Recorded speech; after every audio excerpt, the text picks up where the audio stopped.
Welcome back. Now, terrorists rely on money and other sort of financing now to sustain themselves and unleash their criminal acts. To pull the plug on the support received by insurgents, the federal government has launched a crackdown on some persons comprising bureau de change operators, gold miners and sellers, and other businessmen suspected to be funding Boko Haram activities. Some prominent BDC operators were arrested recently for allegedly transferring funds to the terrorists. 4 of them are said to be relatives of 2 people previously jailed in Dubai over similar charges.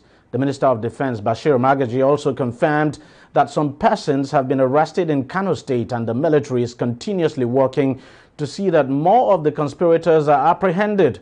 Joining me now on the program is Patrick AGBAMBU, a security consultant, to discuss more on this. Patrick, how important is it that somehow we seem to be making some kind of headway now in tracking the finances, the financial flow now to terrorists in this country? Yeah, thank you very much for having me. Yes, it's very, very important. It's good news that actions like this is being taken now, because it will help to reduce the cash flow of funding for the terrorist group. You remember that this is one thing that many Nigerians have been calling for, who have wished to be able to see how funding to this terrorist group can be cut off. And it's good that the government is taking this action, which is actually prompted by the success from the United Arab Emirates with the arrest and the conviction of some people who were caught with wiring money to the terrorist group. So it's a good thing, and Nigerians should be or are happy on that. Are you surprised that bureau de change operators will be involved in this? Because it essentially means these terrorists are getting foreign currencies, no doubt at all.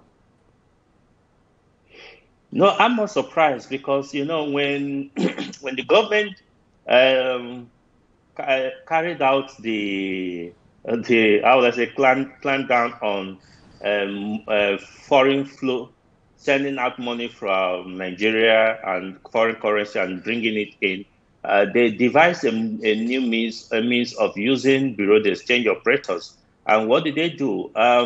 They do local transfer, and for somebody to receive the equivalent outside. Some of the ransom that were paid by these by the kidnappers, by victims of kidnappers, were changed, were transferred by victims of kidnappers. Were given to some of these bureau de change, who converted it and released the foreign currency to the terrorist group. So I'm not surprised. It's something that we have called for, and it's good that the government is doing it now, because they have been doing round tripping. I know you can finance from Nigeria here. You can send money to an account supposedly in Nigeria for the recipient to receive it in Dubai, for instance, and pay the rand equivalent. Somebody else will receive it in Niger or in Chad or in Nigeria for them to fund the activities. So it's been happening, and the government needed to be able to get a lead, which they eventually got, and it helped them, opened up some of these what we can call the Pandora box now opened, and everybody is now aware of it. So, and how important do you think it is for the country and the government to be able to checkmate the flow of cash to these terrorists? How important is it? Seriously speaking, is the most important factor in the fight against terrorism. All over the world, you find out that there have been clamor to starve this terrorist group of funding, and many countries have devised many means to be able to do that. I know that some of them, the terrorists, are also planning different ways. Some are using cryptocurrency style to be able to avoid government regulation and all that. So if you starve them of funds, they won't have that money they require to buy arms from the black market, international black market for arms. They won't have money to be able to take care of the thousands of foot soldiers that they have. They won't have money to pay whatever allowance also that is reported to be what is motivating some of them to fight. So it's very important that we cut off their source of funding and bring those people who have been caught funding them, bring them to book. Absolutely. Just before I let you go, I have to get your take on this recent attack we saw in Kaduna State. I mean, the attack on that university, the private university, Greenfield University in Kajuru local government area.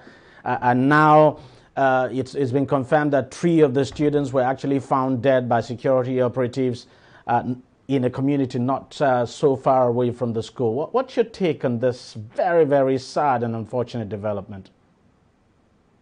It is very sad. It is bad. I think that more still needs to be done by government, making sure they dominate those ungoverned space that we have all around the country. But we can't say this school is an ungoverned space. Can we say that? I'm talking about the Greenfield University. Yes, because the Greenfield University is in an area where the surroundings are all bushes, forests. Seriously speaking, I wondered why a school would be so isolated. There are no immediate communities around there. I have visited that area. I can tell you for sure that this situation was bound to happen. Sadly, but it happened now, and the 3 students that were found dead. It's sad, and that was the reason the terrorist group, from our own investigation, the terrorist group attacked one of the hospitals in search of medical personnel to treat some of these students that were adopted.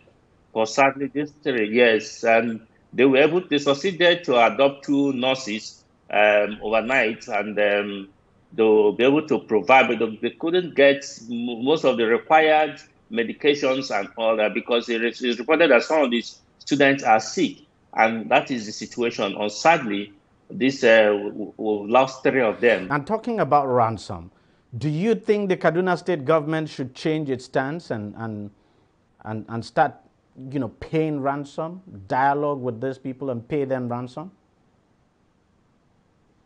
I don't support payment of ransom. Like we discussed earlier on, and that is the reason why this kidnapping had continued for who God knows when, because ransom was being paid in the past. I support that government do not pay ransom, but I believe that the move to rescue these students is not intensified enough.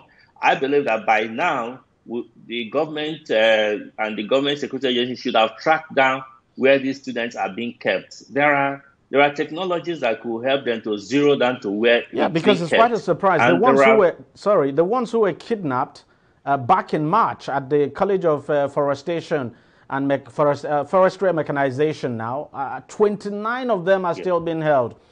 And it's over a month since they were kidnapped and nothing. So it's a surprise that up till this moment, the security agencies have still not been able to track down where these students are being kept.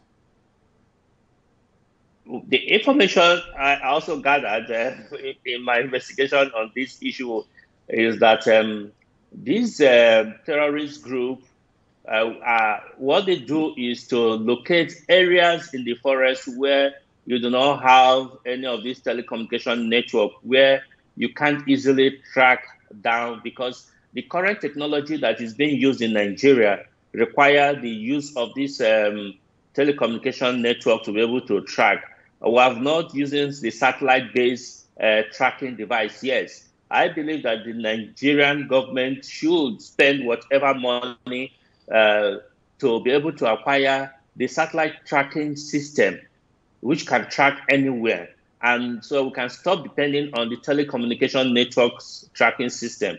And that is the problem, because when they move their victims to the areas where you can't track them because there are no network, no telecommunication network in that area, then they can keep them for as long as they wish until the ransom is paid. And that is what is playing out here. But they still come out to negotiate for ransom. They still call relatives to negotiate. So they must have network to be able to do that.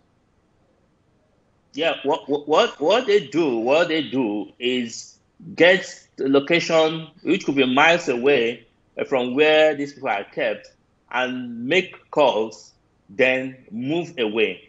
And that is one of the reasons why I support the issue of the linking of NIM to the SIM cards, so that you can be able to trace which particular person.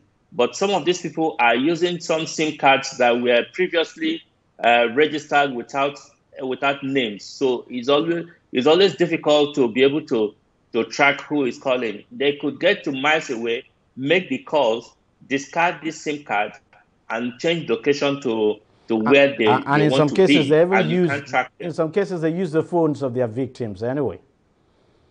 They use the phones of their victims, take it to where they can get network, and return back to their camp.